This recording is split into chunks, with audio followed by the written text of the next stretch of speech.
கர்த்தருடைய பரிசுத்த நாமத்திற்கு மகிமை உண்டாவதாக. நம்முடைய ஆண்டவரும் இரட்சகருமாயிருக்கிற இயேசு கிறிஸ்துவின் நாமத்தினாலே உங்கள் யாவருக்கும் எங்கள் ஸ்தோத்திரங்களையும் அன்பின் வாழ்த்துக்களையும் தெரிவித்துக் கொள்கிறோம். கர்த்தர் இந்த மே மாதத்திலே 23 நாட்கள் நம்மை அதிசயமாய் நடத்தி 24வது நாளை காண செய்த கர்த்தரை நன்றியோடு கூட ஸ்தோத்தரிக்கிறேன். விசேஷமாக இந்த மாதத்திலே நமக்கு ஒரு ஆராதனையை 4வது ஞாயிற்றுக்கிழமையை கர்த்தர் நமக்கு ஈவாய் தந்ததினாலே, இலவசமாய் தந்ததினாலே கர்த்தரை நன்றியோடு ஸ்தோத்தரிக்கிறேன். ஒரு ஆராதனையை கூட இந்த ஆயுசு நாட்களிலே கூட்டி தந்த தேவனை நன்றியோடு கூட ஸ்தோத்தரிக்கிறேன். கர்த்தருடைய நாமத்துக்கு மகிமை உண்டாகட்டும். கர்த்தர் எத்தனை அதிசயமான, ஆச்சரியமான, அருமையான நல்ல காரியங்களை உங்களுக்கு எனக்கு அவர் செய்து கொண்டிருக்கிறார். அவர் நம்முடைய வாழ்க்கையில செய்கிற எல்லா மேன்மையான, அதிசயமான, நன்மையான எல்லா ஈவுகளுக்காக நான் கர்த்தரை நன்றியோடு ஸ்தோத்தரிக்கிறேன். கர்த்தருடைய நாமத்திற்கு மகிமை உண்டாவதாக. இந்த நாட்களிலே நாம் 2 ராஜாக்களின் புஸ்தகம் 19ஆம் அதிகாரம் 20வது வசனத்தை தியானித்துக் கொண்டிருக்கிறோம். 2 Kings chapter 19 verse 20. அப்பொழுது ஆமோஸ்தின் குமாரனாகிய ஏசாயா எசேக்கியாவுக்கு சொல்லி அனுப்பினது, இஸ்ரவேலின் தேவனாகிய கர்த்தர் உரைக்கிறது என்னவென்றால், அசிரிய ராஜாவாகிய சனகரிப்பு நிமித்தம் நீ என்னை நோக்கி பண்ணின உன் விண்ணப்பத்தை கேட்டேன். கர்த்தருடைய நாமத்திற்கு மகிமை உண்டாகட்டும். அசிரிய ராஜாவாகிய சனகரிப்பு நிமித்தம் என்னை நோக்கி பண்ணின விண்ணப்பத்தை கேட்டேன். கர்த்தருடைய நாமத்திற்கு மகிமை உண்டாகட்டும். நம்முடைய ஆண்டவர் விண்ணப்பத்தை கேட்கிறவர். நம்முடைய ஆண்டவர் விண்ணப்பத்தை அலட்சியம் பண்ணாதவர். நம்முடைய ஆண்டவர் விண்ணப்பத்தை கர்த்தருக்கு ஸ்தோத்திரம் பதில் கொடுக்கிறவராயிருக்கிறார். ஜெபத்துக்கு பதில் கொடுக்கிற தேவன். ஆம் பிரியமானவர்களே, ஜெபத்திற்கு பதில் கொடுக்கிற ஒரு நல்ல கர்த்தரை நீங்களும் நானும் ஆராதிக்கிறோம். எத்தனை பேருக்கு சந்தோஷம். தேவனுடைய நாமத்துக்கு மகிமை உண்டாகட்டும். நம்முடைய கூப்பிடுதலை கேட்கிறவர், ஜெபத்திற்கு பதிலளிக்கிறவர், விண்ணப்பத்திற்கு செவி கொடுக்கிறவர். எத்தனையோய் சங்கீதக்காரன் தேவனை குறித்து சொல்லிக்கொண்டே போகிறான். நாம நம்முடைய வாழ்க்கையில நமக்கு ஜெயம் கொடுக்கிற, பதில் கொடுக்கிற நல்ல தேவனை கொஞ்ச நேரம் ஸ்தோத்தரிப்போமாக. ஸ்தோத்திரம், ஸ்தோத்திரம், ஸ்தோத்திரம். ஒரு விசை கூட இந்த ஒரு கவியை பாடி கர்த்தரை மகிமைப்படுத்துவோம். விண்ணப்பத்தை கேட்பவரே, கண்ணீரை காண்பவரே, ஜெயம் தருபவரே, ஸ்தோத்திரம் ஏசையா. எங்கள் விண்ணப்பத்தை கேட்பவரே, கண்ணீரை காண்பவரே, சுகம் தருபவரே, ஸ்தோத்திரம் ஏசையா. கர்த்தர் நம்முடைய விண்ணப்பத்தை கேட்டு நமக்கு பதில் கொடுக்கிறவர், சுகம் கொடுக்கிறவர், ஜெயம் கொடுக்கிறவர். ஆனபடினால கர்த்தரை ஸ்தோத்தரிக்கிறேன். கர்த்தருடைய நாமத்திற்கு மகிமை உண்டாகட்டும். இந்த விண்ணப்பம் என்று சொல்வது ஜெபம் என்கிற ஒரே ஒரு வார்த்தையால் இருந்தாலும் அதுல 4 அம்சங்கள் கொண்டதா இருக்கிறது. ஜெபம் அப்படிங்கிறது ஒரே வார்த்தை அப்படி இருந்தாலுமே அதுல 4 அம்சங்கள் அதுல இருக்கிறதை நமக்கு வாசிக்க முடியும். கர்த்தருடைய நாமத்திற்கு மகிமை உண்டாகட்டும். நாம் தீமோத்தேயின் புஸ்தகத்திலே படிக்கும்போது அப்போஸ்தலனாகிய பவுல் தீமோத்தேயுக்கு எழுதும்போது 1 தீமோத்தேயின் புஸ்தகம் 2ஆம் அதிகாரம் 1வது வசனம், நான் பிரதானமாய் சொல்லுகிற புத்தி என்னவெனில், எல்லா மனுஷருக்காகவும் விண்ணப்பங்களையும் ஜெபங்களையும் வேண்டுதல்களையும் ஸ்தோத்திரங்களையும் பண்ண வேண்டும். பிலிப்பியருக்கு பவுல் எழுதும்போது கூட இந்த வார்த்தையை அவர் பயன்படுத்துகிறார். பிலிப்பியர் நிருபம் 4ஆம் அதிகாரம் 6வது வசனம் 7வது வசனம். Philippians chapter 4 verse 6 and 7. ஒன்றுக்கும் கவலைப்படாமல் எல்லாவற்றையும் குறித்து உங்கள் விண்ணப்பங்களை ஸ்தோத்திரத்தோடு கூடிய ஜெபத்தினாலும் வேண்டுதலினாலும் தேவனுக்கு தெரியப்படுத்துங்கள். உங்கள் விண்ணப்பங்களை ஜெபத்தினாலும், ஸ்தோத்திரத்தோடு கூடிய ஜெபத்தினாலும் வேண்டுதலினாலும் தேவனுக்கு தெரியப்படுத்துங்கள். அப்பொழுது எல்லா புத்திக்கும் மேலான தேவ சமாதானம் உங்கள் இருதயங்களையும் உங்கள் சிந்தைகளையும் கிறிஸ்து இயேசுக்குள்ளாக காத்துக்கொள்ளும். கர்த்தருடைய நாமத்துக்கு மகிமை உண்டாகட்டும். இங்கே 4 காரியங்களை படிக்கிறோம். விண்ணப்பம், ஜெபம், வேண்டுதல், ஸ்தோத்திரம். கர்த்தருடைய நாமத்துக்கு மகிமை உண்டாகட்டும். இதைதான் தூப வர்க்கமாக பண்ண வேண்டும் என்று கர்த்தர் மோசேக்கு கட்டளையிட்டார். நீங்கள் தூப வர்க்கத்தை குறித்து யாத்ராகம புஸ்தகத்திலே நமக்கு படிக்கலாம். கர்த்தருடைய நாமத்துக்கு மகிமை உண்டாகட்டும். யாத்ராகம புஸ்தகம் 30ஆம் அதிகாரம் 34 முதல் 36 வரைக்கும் வாசிக்கும் போது தூப வர்க்கம் எப்படி செய்யப்பட வேண்டும் என்பதை குறித்து அங்கே நமக்கு படிக்கிறோம். பின்னும் கர்த்தர் மோசேயை நோக்கி, சுத்த வெள்ளைப்போளமும் குங்கிலியமும் அல்பான் பிசினும் ஆகிய சுத்த கந்தக வர்க்கத்தையும் சுத்தமான சாம்பிராணியையும் நீ சமநிறையாக எடுத்து தைலக்காரன் செய்கிறது போல அதற்கு பரிமளம் ஏற்றி துப்புரவான பரிசுத்த தூப வர்க்கமாகிய அதில் கொஞ்சம் எடுத்து பொடியாக இடித்து நான் உன்னை சந்திக்கும் ஆசரிப்பு கூடாரத்தில் இருக்கும் சாட்சி சந்நிதியில் வைப்பாயாக. அது உங்களுக்கு மகா பரிசுத்தமாக இருக்க கடவுது. இந்த தூப வர்க்கத்தை நீ செய்கிற வேண்டிய முறையின்படி உங்களுக்கு செய்து கொள்ளலாகாது. இது கர்த்தருக்கென்று உனக்கு பரிசுத்தமாயிருப்பதாக. இதற்கு ஒப்பான முகருகிறதுக்காக செய்கிறவன் தன் ஜனத்தில் இராதபடி அறுப்புண்டு போக கடவன் என்றார். கர்த்தருக்கு ஸ்தோத்திரம். ஆசரிப்பு கூடாரத்திலே பரிசுத்த ஸ்தலத்திலே ஒரு தூப பீடம் இருக்கிறது. அந்த தூப பீடத்திலே தூப வர்க்கம் இடுவது எப்படி என்று கர்த்தருக்கு ஸ்தோத்திரம் அவர் சொல்லிக் கொடுக்கிறார். கர்த்தருடைய நாமத்துக்கு மகிமை உண்டாகட்டும். 4 விதமான பொருட்கள். அதிலே முதலாவது வெள்ளைப்போளம், 2வது குங்கிலியம், 3வது அல்பான் பிசின், 4வது சாம்பிராணி. இந்த 4ஐயும் சமநிறையாய் எடுத்து அதை இடித்து மெருகேற்றணும். கர்த்தருக்கு ஸ்தோத்திரம். அதை பரிமளமேற்றி துப்புரவான பரிசுத்த தூப வர்க்கமாய் மாற்றணும். கர்த்தருக்கு ஸ்தோத்திரம். இந்த ஜெபம் தூப பீடம் என்று சொன்னாலும் இதற்காக தான் கர்த்தருக்கு ஸ்தோத்திரம் 42ஆம் சங்கீதத்திலே சங்கீதக்காரன் இவ்விதமாய் சொல்லுகிறார். சங்கீதம் 142, சாம்ஸ் 142 verse 2. அங்கே படிக்கும்போது கர்த்தருக்கு ஸ்தோத்திரம், என்னுடைய ஜெபம் தூபமாய் சமூகத்துக்கு வரணும். கர்த்தருடைய நாமத்துக்கு மகிமை உண்டாகட்டும். ஆம் பிரியமானவர்களே, 142ஆம் சங்கீதத்தினுடைய 2வது வசனம். கர்த்தருடைய நாமத்துக்கு மகிமை உண்டாகட்டும். அவருக்கு முன்பாக 141ஆம் சங்கீதம் 2வது வசனம்.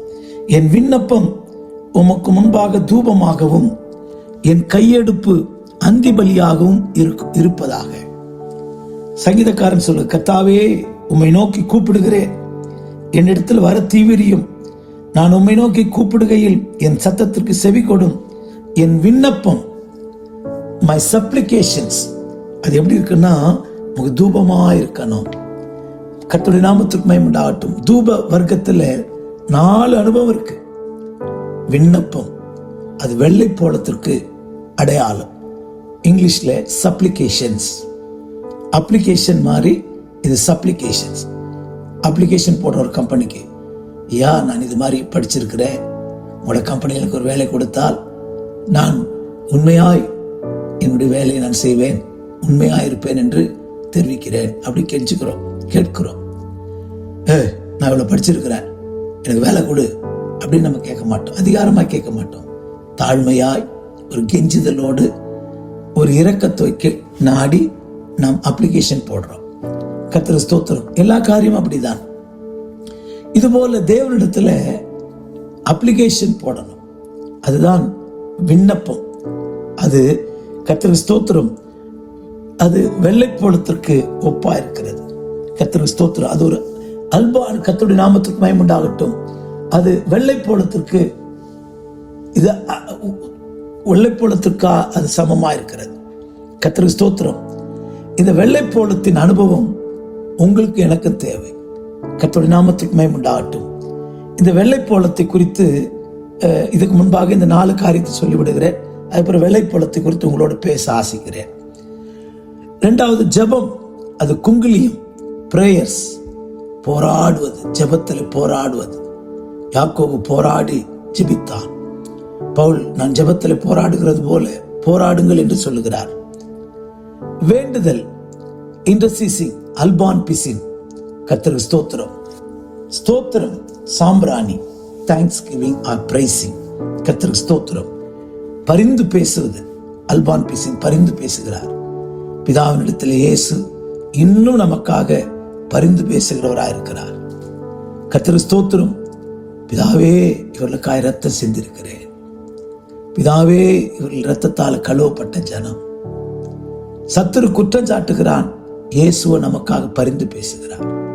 இந்த நாட்களிலே உங்களுக்கு இந்த ஜெபத்தின் ஆவி உங்களுக்கு எனக்கு தேவை.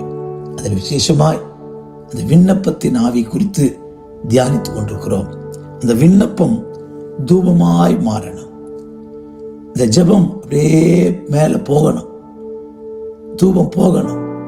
கர்த்தருக்கு ஸ்தோத்திரம். இந்த தூபம் மேல போக போக போக கர்த்தருக்கு ஸ்தோத்திரம் ஆசீர்வாதங்களை, நன்மைகளை பரத்திலிருந்து நமக்கு அப்படியே கட்டளையிடுவார். வெளிப்படுத்தின விசேஷத்திலே நாம் படிக்கும்போது பரிசுத்தவான்களின் தூபமாகிய ஜெபம் என்று படிக்கிறோம். பரிசுத்தவான்களின் தூபமாகிய ஜெபம் அப்படியே பரலோகத்துக்கு போகணுமா. வெளிப்படுத்தல் 5ஆம் அதிகாரம் 8வது வசனம். Book of Revelation chapter 5 verse 8. அந்த புஸ்தகத்தை அவர் வாங்கின போது 4 ஜீவன்களும் 24 மூப்பர்களும் தங்கள் தங்கள் சுரமண்டலங்களையும் பரிசுத்தவானுடைய ஜெபங்களாகிய தூப வர்க்கத்தால் நிறைந்த பொற்கலசத்தை பிடித்துக் கொண்டு ஆட்டுக்குட்டியானவருக்கு முன்பாக வணக்கமாய் விழுந்து. 8ஆம் அதிகாரம் 3வது வசனம் கூட. Chapter 8 verse 3 book of Revelation. வேறொரு தூதன் வந்து தூபம் காட்டும் பொற்கலசத்தை பிடித்து பலிபீடத்தின் படியிலே நின்றான். சிங்காசனத்தின் முன்பாக இருந்த பொற்பீடத்தின் மேல் சகல பரிசுத்தவானுடைய ஜெபங்களும் செலுத்தும்படி மிகுந்த தூபம் அவனுக்கு கொடுக்கப்பட்டது. சகல பரிசுத்தவான்களுடைய ஜெபங்களோடு செலுத்தும்படி மிகுந்த தூபம் கொடுக்கப்பட்டது. இந்த தூப வர்க்கம் பரிசுத்தவான்களின் ஜெபத்தை காண்பிக்கிறது. பரிசுத்தவான்களுடைய ஜெபம் தூபமாய் பரலோகத்துக்கு போகணும். கர்த்தருக்கு ஸ்தோத்திரம். இன்றைக்கு இந்த விண்ணப்பத்தை குறித்து நாம் தியானித்துக் கொண்டிருக்கிறதுனாலே நமக்கு இந்த வெள்ளைப்போளத்தின் அனுபவம் நமக்கு தேவை. இது ஒரு மரத்தை குத்தும் போது, இல்லாவிட்டால் காயப்படுத்தும் போது அதிலிருந்து வரக்கூடிய பிசின், அதுதான் வெள்ளைப்போளம் என்று சொல்கிறார்கள். இந்த வெள்ளைப்போளம் பிசின் மிகுந்த கடினமாய், அதிக கடினமாய் இருக்காது, அது சாஃப்டா இருக்கும். 3வது, இந்த வெள்ளைப்போளம் மிகுந்த கசப்பானது என்று வேத பண்டிதர்கள் சொல்கிறார்கள். கர்த்தருக்கு ஸ்தோத்திரம். நமக்குள்ள இந்த விண்ணப்பத்தின் ஆவியை கர்த்தர் கட்டளையிடுவதற்கு, ஜெபிக்கிறவர்களாய் விண்ணப்பிக்கிறவர்களாய் நம்மை கர்த்தர் மாற்றுவதற்கு இந்த பிசின் போன்ற சில நேரங்களில் மற்றவர்களால் காயப்படுத்தப்பட, குத்தப்பட கர்த்தர் நம்மை ஒப்பு கொடுக்கிறார். அதை சந்தோஷமா ஏற்றுக்கொண்டால்தான் கர்த்தருக்கு ஸ்தோத்திரம் நம்ம விண்ணப்பிக்க முடியும், ஜெபிக்க முடியும். கொஞ்சம் யோசித்து பாருங்க. கர்த்தருக்கு ஸ்தோத்திரம். நம்முடைய ஆண்டவராகிய இயேசுவை ஒரு போர் சேவகன் ஆசாரியனுக்கு இப்படியா உத்தரவு கொடுப்பது என்று கன்னத்தில் ஓங்கி அறைந்தான். கர்த்தருக்கு ஸ்தோத்திரம். உலக சிருஷ்டிகர், உலகத்தை உண்டாக்கினவர், அவரே கன்னத்தில் அறைந்தார். இயேசு பிதாவிடத்தில் வேண்டிக் கொள்கிறார், இவர்கள் செய்வது இன்னதென்று அறியாது இருக்கிறார்கள், அவர்களுக்கு மன்னியும். அப்படியானால் நம்முடைய வாழ்க்கையில கர்த்தருடைய நாமத்துக்கு மகிமையுண்டாகட்டும். சில குத்தப்படுகிற, கஷ்டப்படுகிற, வேதனைப்படுகிற, நிந்திக்கப்படுகிற, அவமானப்படுகிற, அற்பமாய் எண்ணப்படுகிற, புறம்பாக்கப்படுகிற அனுபவங்கள் நமக்கு உண்டாகும் போது சோர்ந்து போய் என்ன ஆண்டவரே அப்படின்னு விட்டு போயிடாம விண்ணப்பிக்கிற மனுஷராய் நீங்களும் நானும் மாறணும். அன்னாளுடைய ஜீவியத்தில் நமக்கு எல்லாருக்கும் தெரியும். கர்த்தருக்கு ஸ்தோத்திரம். அவள் கர்த்தருக்கு ஸ்தோத்திரம் 1 சாமுவேலின் புஸ்தகத்திலே நாம் படிக்கும்போது கர்த்தருடைய நாமத்துக்கு மகிமையுண்டாகட்டும் 6வது வசனம் 7ஆம் வசனத்தை நான் வாசிக்கிற வேளையிலே 1 Samuel chapter 1 verse 6 and 7. கர்த்தர் அவள் கற்பத்தை அடைத்தபடியினால் அவளுடைய சக்களத்தி அவளை தூக்கப்படும்படியாக அவளை மிகவும் விசனப்படுத்தினாள். அவள் கர்த்தருடைய ஆலயத்திற்கு போகும் சமயத்தில் அவள் வருஷந்தோறும் அந்த பிரகாரமாய் செய்வாள். அவளை மனமடிவாக்குவாள். அப்பொழுது அவள் சாப்பிடாமல் அழுது கொண்டிருப்பாள். அவன் புருஷனாகி எல்கானா அவளை பார்த்து, அண்ணாலே ஏன் அழுகிறாய்? ஏன் சாப்பிடாது இருக்கிற? ஏன் சங்கடப்படுகிறாய்? 10 குமாரரை பார், நான் உனக்கு அதிகம் அல்லவா? அவ்வளோ ஆறுதல் படுத்துகிறார். நேசிக்கிற புருஷன் இருந்தாலும், 10 குமாரரை பார்க்கலும் விளையேற பெற்ற ஒரு புருஷன் இருந்தாலும், பெனினாலின் குத்துகிற, பெனினாலின் கர்த்தருக்கு ஸ்தோத்திரம், வார்த்தையினால விசனப்படுத்துகிற, வார்த்தையினால குத்தப்படுகிற அனுபவம் வந்த போதுதான் அவள் விண்ணப்பிக்க ஆரம்பித்தாள். கர்த்தருக்கு ஸ்தோத்திரம் 10ஆம் வசனம் 11வது வசனம் எல்லாம் படிக்கும்போது கர்த்தருக்கு ஸ்தோத்திரம், அவள் போய் மனங்கசந்து மிகவும் அழுது கர்த்தரை நோக்கி விண்ணப்பம் பண்ணினாள். நான் முன்பே சொன்னது போல இந்த வெள்ளை போலும் அந்த மரத்தை காயப்படுத்தும் போது, குத்தும் போது அதில் வருகிற பிசின்தான் இந்த விண்ணப்பத்தின் ஆவி. அது சாஃப்டா இருக்கும். 3வது அது கர்த்தருக்கு ஸ்தோத்திரம் கசப்பா இருக்கும். தேவன் சில நேரங்களிலே நம்மை மற்றவர்களால் குத்தப்படும்படிக்கு, மற்றவர்களால் ஈனமாய் பேசப்படும்படிக்கு, கர்த்தருக்கு ஸ்தோத்திரம் தாவீது சிமேயி தாவீதை தூஷித்தார். பேலியாளின் மகனே தொலைந்து போ, தொலைந்து போ, இரத்த பிரியனே தொலைந்து போ. தாவீதுக்கு சொல்லுகிறான், கர்த்தர் அதை அனுமதித்திருக்கிறார். அவன் தூஷிக்கட்டும், கர்த்தர் அனுமதித்திருக்கிறார். சில நேரங்களிலே நாம் விண்ணப்பத்தில் குறைவுபடுகிறவர்களாய் இருந்தால் இப்படிப்பட்ட அனுபவத்தை கர்த்தர் நமக்கு அனுப்பி நம்மை விண்ணப்பம் செய்கிறவர்களாய் மாற்றுகிறார். கர்த்தர் ஸ்தோத்திரம் 16ஆம் வசனத்திலே, உம்முடைய அடியாளாகிய பேலியாளின் மகளாக என்னாதிரும் மிகுந்த விசாரத்தினாலும் மனக்லேசத்தினால் இந்நேர வரைக்கும் நான் விண்ணப்பம் பண்ணினேன். இந்த விண்ணப்பத்தை உருவாக்குவதற்காக அவள் குத்தப்பட்டாள், நெருக்கப்பட்டாள். கர்த்தருக்கு ஸ்தோத்திரம், தேவனுடைய நாமத்துக்கு மகிமை, வாதிக்கப்பட ஒப்பு கொடுத்தார். நம்முடைய ஜீவியத்தில் கர்த்தர் சில நேரங்களிலே மற்றவர்களால் அற்பமா எண்ணப்பட, குத்தப்பட, நெருக்கப்பட ஒப்பு கொடுக்கும் போது நம்ம நினைச்சுக்கணும், எனக்குள்ள விண்ணப்பத்தின் ஆவி இல்லை, எனக்குள்ள ஜெபிக்கிற ஆவி இல்லை. இந்த வெள்ளை போலம் குறைஞ்சிட்டு இதை நிறைவாக்குவதற்கு தான் கர்த்தர் எனக்கு அப்படி செய்கிறார். இப்ப 27ஆம் வசனத்தை படிக்கும்போது 1ஆம் அதிகாரம் 27ஆம் வசனம் 1 சாமுவேலின் புஸ்தகத்திலே, இந்த பிள்ளைக்காக விண்ணப்பம் பண்ணினேன், நான் கர்த்தரிடத்தில் கேட்டேன், என் விண்ணப்பத்தின்படி எனக்கு கட்டளையிட்டார். கர்த்தருக்கு ஸ்தோத்திரம். தேவன் தான் இவள் கற்பத்தை அடைத்தார். சில நேரங்கள் நமக்கு வாசல் அடைக்கப்பட்டிருக்கும் போது, சில நேரம் நிந்தை, அவமானம், குத்தப்படுகிற அனுபவத்தினூடாய் கர்த்தர் நம்மை நடத்தும் போது எனக்குள்ள விண்ணப்பத்தின் ஆவி இல்லை. அதை உணர்ந்து விண்ணப்பிப்போமானால், மனங்கசந்து துக்கப்பட்டு அழுவோமானால் கர்த்தர் நமக்கு ஒரு ஜெயத்தை தருவார். அதே போல யோசியா ராஜா 2 நாளாகம புஸ்தகத்திலே 34ஆம் அதிகாரத்திலே 27ஆம் வசனத்திலே படிக்கிறோம். தேசத்தை குறித்தும் தேசத்தின் குடிகளை குறித்தும் சொல்லப்பட்ட வார்த்தை கேட்டபோது அவன் வியாகுலமாய் கர்த்தரிடத்தில் கெஞ்சுகிறான், அழுகிறான். கர்த்தர் ஸ்தோத்திரம், கர்த்தர் அவன் விண்ணப்பத்தை கேட்டார். கர்த்தர் ஸ்தோத்திரம் 17ஆம் சங்கீதத்திலே நாம் படிக்கும்போது கர்த்தர் ஸ்தோத்திரம், சங்கீதக்காரன் 1ஆம் வசனத்திலே விதமாய் சொல்லுகிறான். என்ன சொல்லுகிறான்? கர்த்தாவே நியாயத்தை கேட்டருளும், என் கூப்பிடுதலை கவனியும், கபடமில்லாத உதடுகளின்று பிறக்கும் என் விண்ணப்பத்திற்கு செவிக்கொடும், உம்முடைய சந்நிதியிலிருந்து என் நியாயம் வெளிப்படுவதாக, உம்முடைய கண்கள் நியாயமானவர்களை நோக்குவதாக. கர்த்தர் ஸ்தோத்திரம். தேவனே, கர்த்தர் ஸ்தோத்திரம். துயரப்படுகிறவனுடைய துக்கமாய் அவன் ஜெபிக்கிறான். கபடமில்லாத உதடுகளிலிருந்து பிறக்கிற என் விண்ணப்பத்திற்கு செவி கொடும் ஆண்டவரே. 102ஆம் சங்கீதத்திலேயும் அவ்விதமாய் நாம் வாசிக்கிறோம். 102ஆம் சங்கீதம் என்ன எழுதப்பட்டிருக்கிறது? கர்த்தர் ஸ்தோத்திரம். அதனுடைய முன்னுரையை நாம் படிக்கும்போது கர்த்தர் ஸ்தோத்திரம், துயரப்படுகிறவன் துயரத்தில் மூழ்கி கர்த்தரிடத்தில் விண்ணப்பம், வியாகுலத்தை தெரிவிக்கிற செய்யும் விண்ணப்பம்.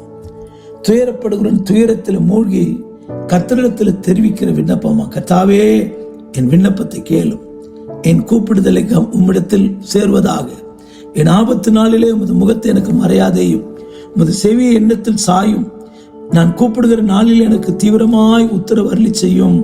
கர்த்தருக்கு ஸ்தோத்திரம். எவ்வளவு துயரத்தின் மத்தியிலே இவர்கள் கூப்பிடுகிறார்கள்.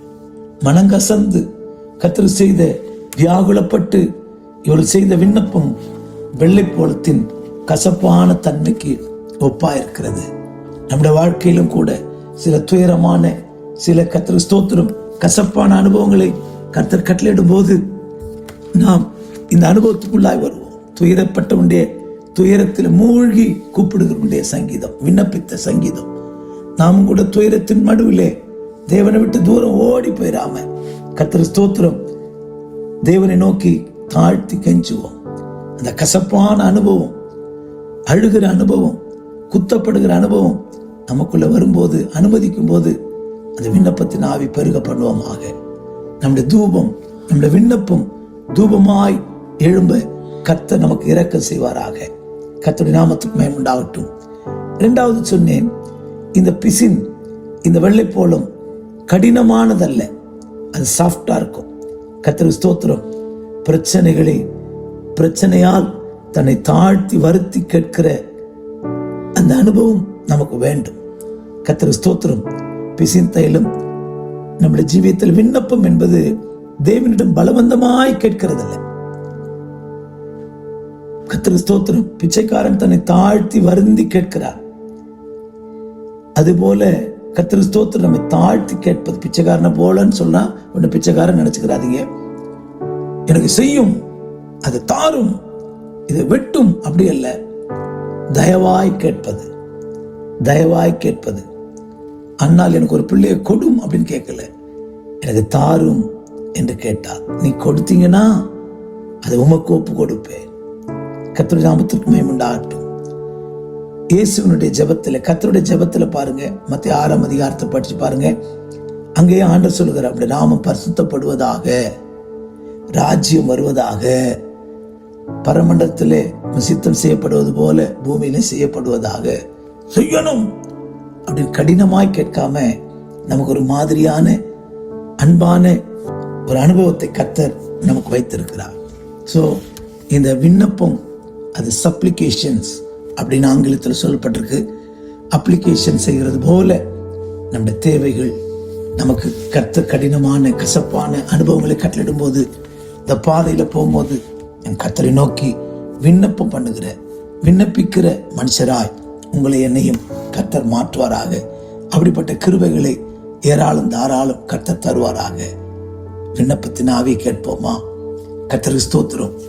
விண்ணப்பத்தின் ஆவினால் கர்த்தர் நம்மை நிறைக்க ஆண்டவரிடத்துல கெஞ்சி கேட்போம். எனக்கு உங்க ஆண்டவரே விண்ணப்பத்தின் ஆவியை தாரும், எனக்கும் ஆண்டவரே விண்ணப்பத்தின் ஆவியால் என்னை நிரப்பும் என்று கேட்போம். கர்த்தர் விண்ணப்பத்தின் ஆவினால் நம்மை நிறைத்து ஆசீர்வதிப்பார். ஜெயிக்கலாமா? ஜெபிப்போம். பிதாவே உமக்கு ஸ்தோத்திரம். இந்த வெள்ளைப்போளத்தின் அனுபவம் காயப்படுத்துவதாலே, குத்தப்படுவதாலே அதில் வடிகிற பிசின் அது மிருதுவாய் இருக்கிறது போல நாங்கள் கடினமாய் ஜெபிக்காதபடிக்கு ஆண்டவரே நாங்கள் எங்களை தாழ்த்தி, ஆண்டவரை கெஞ்சி தாழ்மையாய் விண்ணப்பிக்கிற விண்ணப்பத்தின் ஆவியை தாரும். சிலரை அறியாமைனாலே அதை செய்யும் ஆண்டவரே என்னெல்லாம் உமக்கு கட்டளையிடுகிறாங்க ஐயா, அதட்டுறாங்க ஐயா. நீ மகா பெரிய தேவன், நீ மகாராஜா. நாங்கள் உமக்கு கட்டளையிட்டு நாங்கள் எம்மாத்திரம், நாங்கள் தகுதியற்றவர்கள். ஆனாலும் கர்த்தர் எங்கள் மேல் தயவு வைத்து என்னோட விண்ணப்பங்களுக்கு பதில் தாரும். அந்த பிசின் தைலத்தின் வெள்ளைப்போளத்தின் அனுபவம், அந்த கசப்பின் அனுபவம் அநேக நாட்களிலே, அநேக நேரங்களிலே எங்களுக்கு வந்ததுண்டு.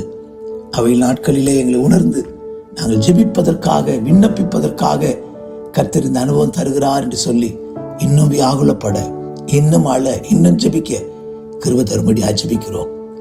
விண்ணப்பத்தின் ஆவி எங்களுக்குள்ள உருவாகட்டும், எங்களை நடத்தும். இயேசுவின் நாமத்தில் பிதாவே, ஆமென், ஆமென். கர்த்தர் உங்களை ஆசீர்வதிப்பாராக. Praise the Lord.